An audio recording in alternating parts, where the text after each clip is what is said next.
ಶಿಕ್ಷಣದೊಂದಿಗೆ ವಿದ್ಯಾರ್ಥಿಗಳು ಸಾಂಸ್ಕೃತಿಕ ಚಟುವಟಿಕೆ ಬೆಳೆಸಿಕೊಂಡು ಸಾಹಿತ್ಯಾಸಕ್ತರಾಗಬೇಕೆಂದು ಭಾರತ ಸರ್ಕಾರದ ದಕ್ಷಿಣ ವಲಯ ಸಾಂಸ್ಕೃತಿಕ ನಿರ್ದೇಶಕರಾದ ಕೆ. ಗೋಪಾಲಕೃಷ್ಣ ಅವರು ಕರೆ ನೀಡಿದರು.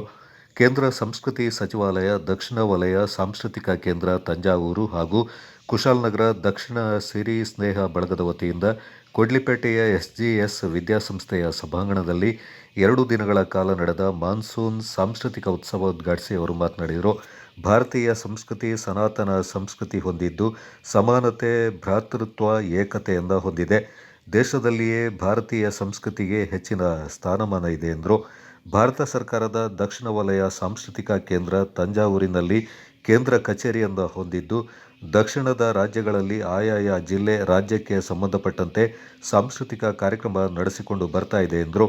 ಕಾರ್ಯಕ್ರಮದ ಸಂಯೋಜಕ ಹಾಗೂ ಕನ್ನಡ ಸಿರಿ ಬಳಗದ ಅಧ್ಯಕ್ಷ BS ಲೋಕೇಶ್ ಸಾಗರ್, ಪದ್ಮಶ್ರೀ ಪ್ರಶಸ್ತಿಗೆ ಭಾಜನರಾದ ರಾಣಿ ಮಾಚಯ್ಯ, ದಕ್ಷಿಣ ವಲಯ ಸಾಂಸ್ಕೃತಿಕ ಕೇಂದ್ರದ ರವೀಂದ್ರ ಕುಮಾರ್, SG ವಿದ್ಯಾಸಂಸ್ಥೆಯ ಪ್ರಾಂಶುಪಾಲರಾದ ತನುಜಾ, ಕಾರ್ಯದರ್ಶಿ ನಂಜುಂಡ, ಮಣಜೂರು ಮಂಜುನಾಥ್, ಪತ್ರಕರ್ತ ನಾಗರಾಜ್, ಕೆ. ಅಶ್ವಥ್ ಪಾಲ್ಗೊಂಡಿದ್ದರು.